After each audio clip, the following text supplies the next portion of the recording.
situation compliquée, on peut faire des belles choses, être artiste dans cette ville, l'aimer et en même temps eh bien, avoir un lieu de création artistique.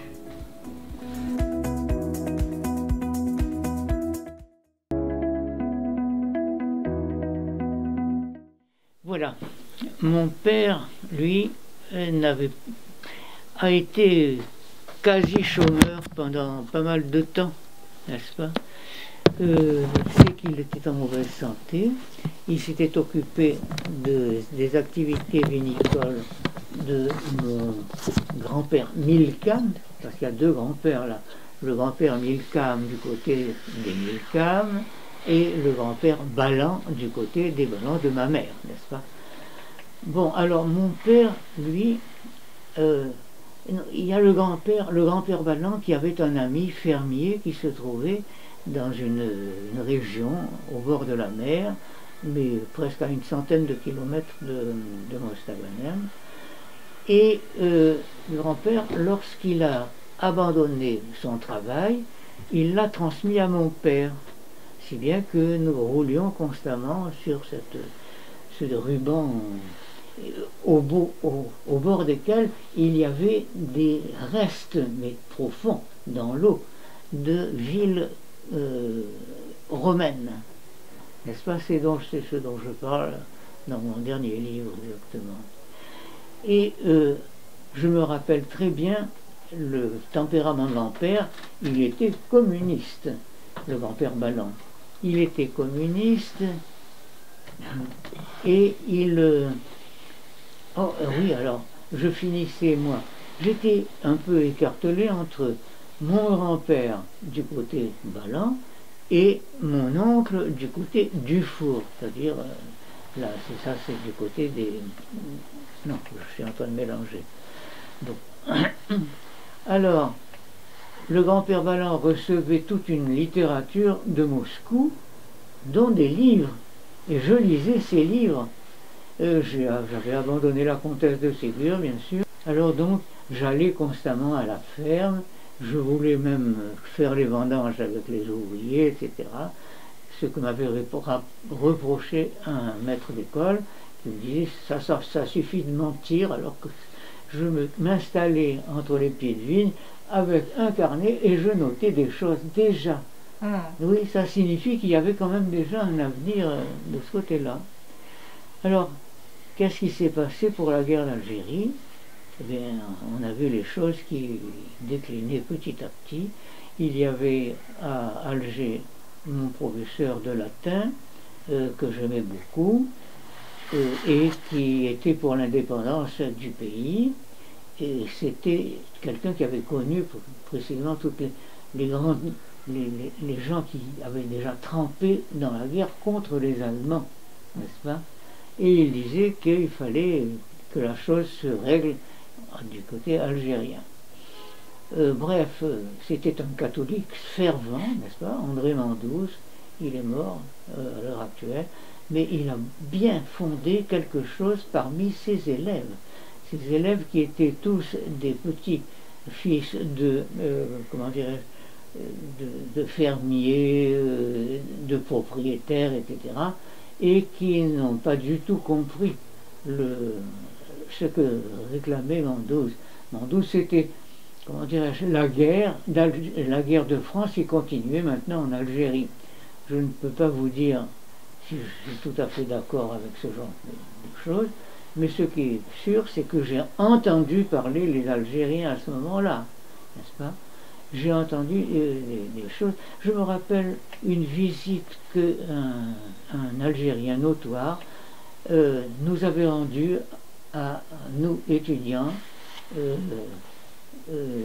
du côté de Blida. Comment ça s'appelait déjà le coin là? Et c'est un homme qui avait exposé ses vues. Et à la fin de la chose, il y avait une élève qui était une beauté, c'était toute fantastique à cette époque-là. Remarquez aujourd'hui, mais je leur reproche de se ressembler toutes. C'est pour aujourd'hui. Alors donc, à la fin de la chose, l'élève s'était élevé en disant que c'était un scandale que de prôner cette indépendance, etc., etc. Et moi, je lui avais répliqué, je lui disais que ce sont des choses qu'il ne fallait pas lâcher. C'était des choses très importantes, non pas pour nous, qui étions à peu près tous des Européens d'origine, n'est-ce pas? C'est ça l'Algérie, c'est le bassin méditerranéen où les gens se fondent les uns dans les autres. Bref, ça m'a incliné de ce côté-là.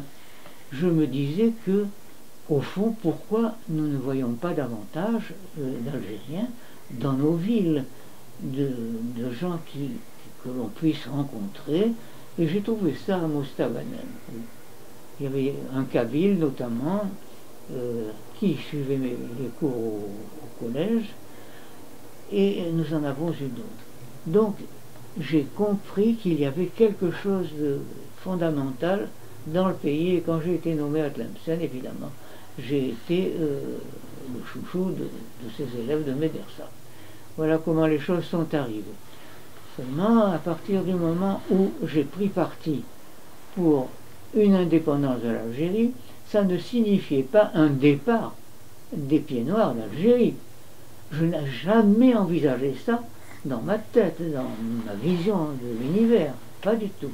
Pour moi, mon pays, c'est l'Algérie. N'est-ce pas? Et je suis pied noir, comme on dit encore aujourd'hui, à cause de cela.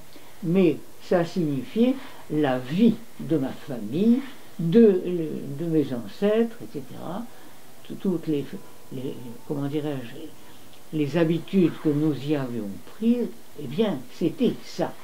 Et je n'envisageais pas de me rendre en France. Je vous dirais que mes camarades, qui étaient des élèves de l'an 12, n'est-ce pas, de mon professeur latin, eux, c'était vraiment très curieux. Ils envisageaient leur transfert en France. Ah, c'est comme ça qu'ils voyaient les choses. C'est là-bas que les choses se passent. C'est là-bas qu'on publie. C'est là-bas qu'on voit les choses nouvelles, le théâtre, etc. Ça, je peux vous dire une chose, complètement indifférent à cette histoire. Oui, à cette époque-là. Peut-être qu'après ça a joué un peu plus, mais enfin, voilà. Donc je suis resté attaché à cette Algérie. Et c'est ainsi que j'ai pu écrire ce gros pavé, n'est-ce pas? Je vis un cheval pâle. Ça signifie, vous savez très bien, du point de vue catholique, c'est le livre de Saint Jean, n'est-ce pas? Nous avons même pris des photos où on voit le fameux cheval pâle dans le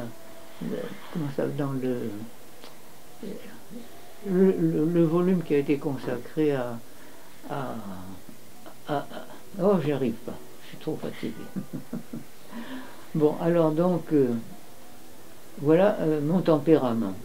Mais à partir du moment où il y a eu ce choix, je savais très bien qu'il valait mieux ne pas mettre ça sur le tapis. Ça ne m'empêchait pas de donner mon opinion. Mon opinion, c'était la suivante. Elle est extrêmement simple, mais qui est-ce qui a pu l'embrasser? Je peux me poser la question. J'habitais la Villa Marguerite à Tlemcen, c'est-à-dire une sorte de domaine à plusieurs altitudes et peuplé de toutes les plus belles plantes qu'on pouvait abriter à ce moment-là. Également avec des régions qui avaient leur point d'eau. C'était fantastique, oui, vraiment fantastique.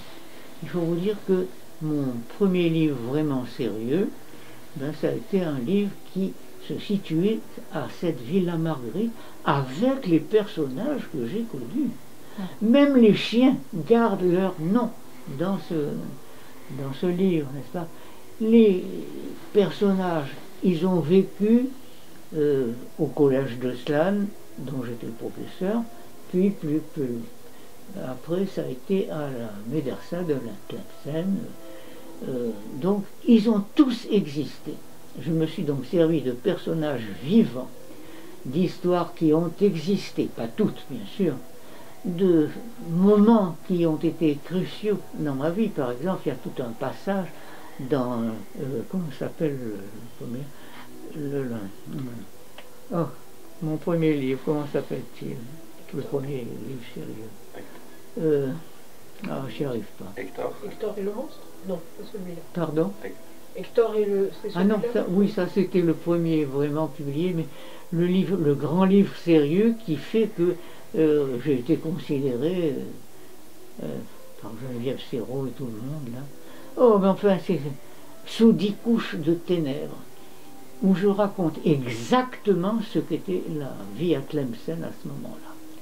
Et mes personnages sont des personnages qui font partie de mes élèves et dont j'ai su qu'ils travaillaient la nuit au futur, n'est-ce pas? Il y a Ben Amar notamment, oh, c'est incroyable, qui était qui est un de mes personnages dans La Quête sauvage, n'est-ce pas, et qui joue un rôle très positif, parce qu'il est contre les Algériens qui veulent faire main basse sur les propriétés terriennes ou autres des Français, et il dit que l'Algérie appartient au peuple. Alors il y a toute cette idée, parce que c'était une des idées qui couvrait. Vous avez dans ces livres toute la question, les personnages, et oui, ça a eu un certain succès, hein, ça a été tout ça, j'ai tout un, comment dirais-je, un catalogue